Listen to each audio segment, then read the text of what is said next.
day ceasefire in Gaza. In a post on Truth Social, Trump said that during this ceasefire, the U.S. would work with everyone involved to help end the war. He did not give any specific details about what the ceasefire includes. Trump added that Qatar and Egypt, who have helped with Thursday.s. President Donald Trump has said that Israel has agreed to the key terms needed for a 60-day peace process. Will present the final proposal. He urged Hamas to accept the deal, warning that it will not get better. It will only get worse. So far, Israel has not officially confirmed it has agreed to the deal, and Hamas has not commented yet. However, Israel's Foreign Minister Gideon Saar posted on X that most of the Israeli government supports a plan to release hostages, and said this chance must not be missed.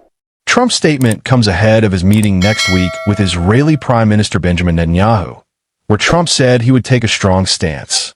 On Tuesday, Trump also said he believes Netanyahu wants to stop the fighting in Gaza, and that a deal could be reached next week. On the same day, Israel's Strategic Affairs Minister Ron Dermer was scheduled to meet with U.S. officials, including Middle East envoy Steve Witkoff, Secretary of State Marco Rubio, and Vice President J.D. Vance in Washington.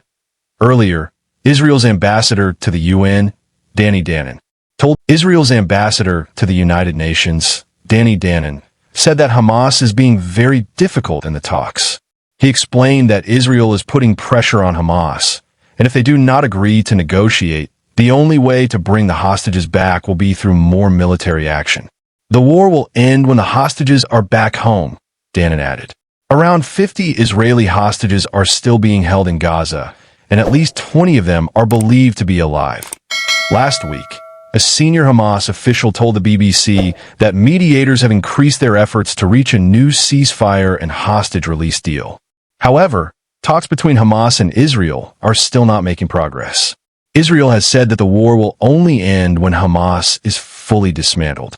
Meanwhile, Hamas is demanding a permanent ceasefire and the complete withdrawal of Israeli forces from Gaza. Trump's recent comments came soon after Israel ordered evacuations in northern Gaza, as it prepares for more military operations. On Monday, at least 20 Palestinians were killed in an Israeli airstrike on a seaside cafe in Gaza City, according to doctors and eyewitnesses. Israel started its military operation in Gaza after Hamas launched an attack on October 7, 2023, killing about 1,200 people in Israel. Since then, more than 56,600 people have been killed in Gaza, according to its Hamas-run health ministry. This week, the Israeli military said it is looking into reports that civilians were harmed while trying to reach aid centers in Gaza run by the U.S. an Israeli-supported Gaza Humanitarian Foundation, GHF.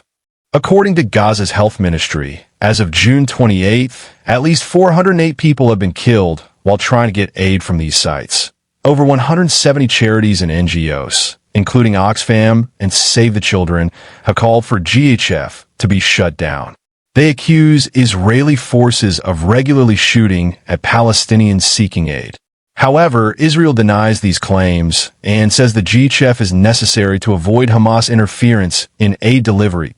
In March, a previous ceasefire agreement collapsed when Israel